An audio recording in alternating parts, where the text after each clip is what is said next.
Tuh, dua, tiga, yuk. Assalamualaikum warahmatullahi wabarakatuh. Selamat pagi Bu. Waalaikumsalam warahmatullahi wabarakatuh. Selamat pagi Pak Iswan. Iya, ada yang bisa saya bantu? Bu, saya ada wawancara Bu ya dari tugas saya CGP untuk mewawancarai Ibu sebagai kepala sekolah. Jadi minta keterangan tentang dilema etika Bu. Ada waktu Bu?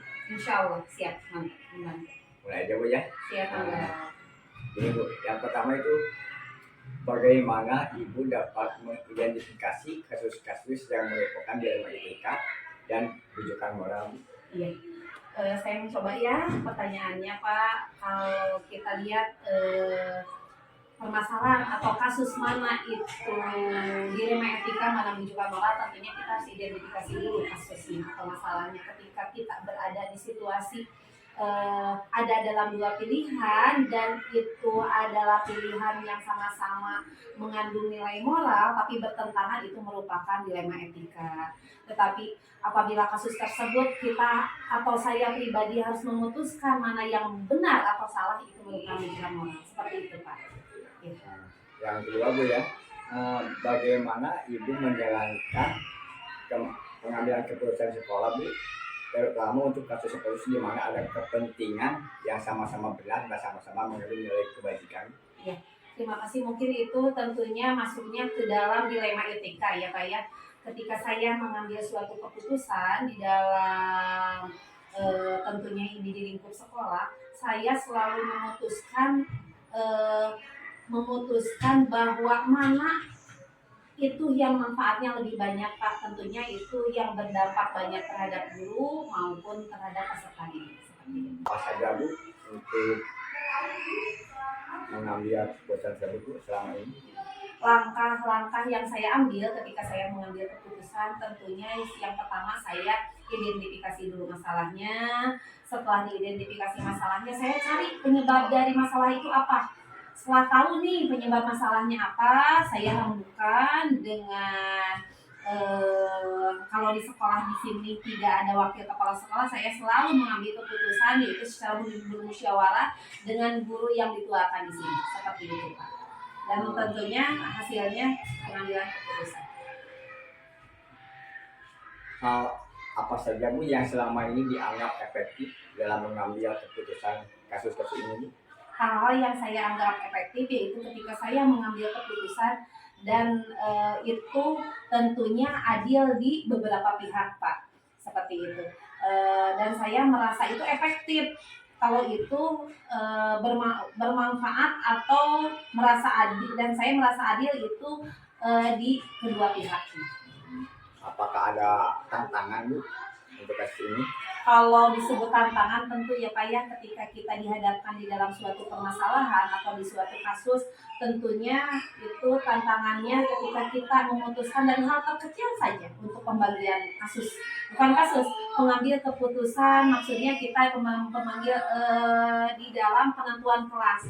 Ketika guru yang A memilih ingin mengajar di kelas 1, tetapi saya memutuskan guru tersebut pindah ke kelas 2. Tentunya itu hal-hal yang merupakan ada saja yang bertentangan ketika kita mengambil suatu keputusan.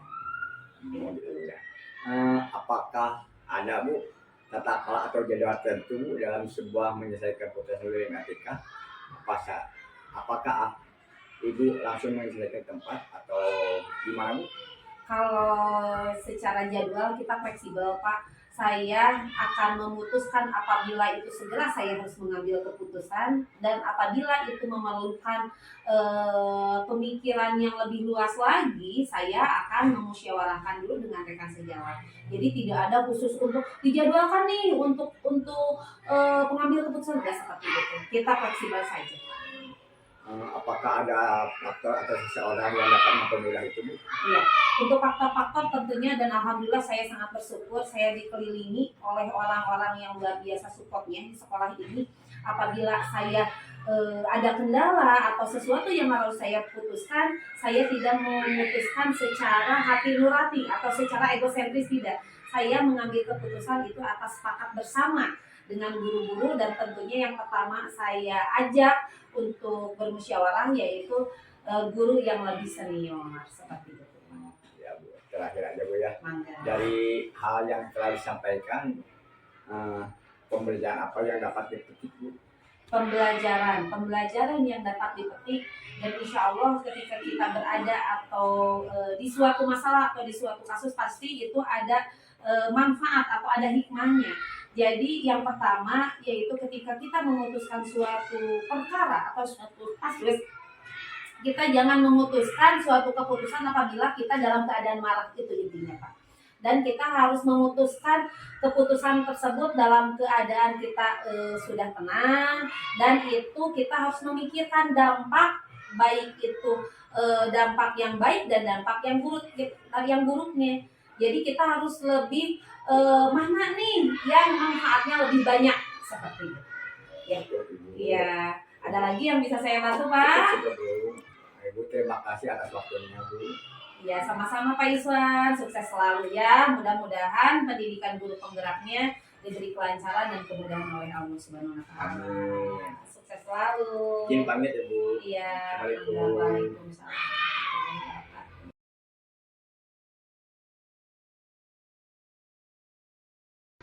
Assalamualaikum warahmatullahi wabarakatuh. Selamat pagi Bu KS. Pagi Bapak. Begini Bu, Iya. saya ada tugas dari CGP Bu untuk mewawancari kepala sekolah. Apakah Ibu bersedia Ibu? Insya Allah bersedia. Ada beberapa pertanyaan Ibu. Mulai aja Bu ya. Yang pertama Bu, bagaimana Ibu dapat mengidentifikasi kasus-kasus yang merupakan dilema etika dan rujukan moral Bu? Ya, menurut pendapat saya sebagai kepala sekolah dalam mengambil sebuah keputusan, saya mempertimbangkan berbagai masukan berupa informasi dari segala keputusan yang saya ambil mengacu berdasarkan aturan dari pemerintah dan aturan yang dibuat oleh sekolah yang bersinergitas untuk menciptakan suasana sekolah yang nyaman, aman, sesuai dengan visi sekolah. Terus bagaimana Ibu menjalankan pengambilan keputusan sekolah, terutama untuk kasus-kasus di mana ada dua kepentingan Bu yang sama-sama benar dan mengandung nilai kebajikan? Saya sebagai pengambil keputusan selalu mempertimbangkan masukan dari teman sejawat atau dikatakan yang dituakan di sekolah. Guru yang dianggap senior atau walaupun di SD tidak ada istilah wakemsek, tapi dalam pengambilan keputusan saya menunjuk untuk membantu tugas-tugas seorang kepala sekolah, dan pada kondisi tertentu ada untuk mengambil sebuah keputusan saya meminta pendapat dan masukan dari pengawas sekolah. Terus langkah-langkah apa saja Bu yang Ibu lakukan selama ini? Biasanya saya mencari informasi dari berbagai pihak,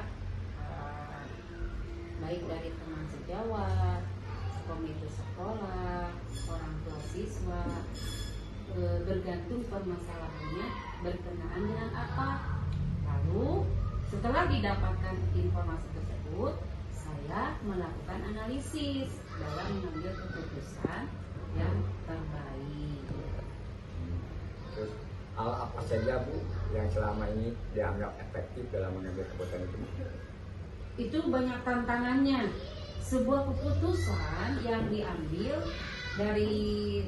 oleh seorang kepala sekolah terkadang tidak memuaskan semua pihak atau sebagian pihak. Tentunya saya bisa memberikan pengertian kepada rapat musyawarah guru saat membagikan kelas. Ada guru A misalkan di kelas 3, guru B di kelas 4, atau guru C di kelas 5 dan sebagainya. Perbedaan pendapat biasanya terjadi, namun bagaimana keputusan yang saya ambil bisa dinilai bijaksana oleh semua pihak dan dirasakan adil. Apa apakah ibu mempunyai jadwal bu atau tata kala dalam sebuah penyelesaian kasus ini bu? Saya melakukan penjadwalan dalam menyelesaikan kasus dilema etika dengan memanggil secara bergantian yang bersangkutan. Setelah didapatkan penyelesaian, saya akan menemukan kedua pihak yang bermasalah dan menyelesaikan permasalahan tersebut secara baik dan bijaksana.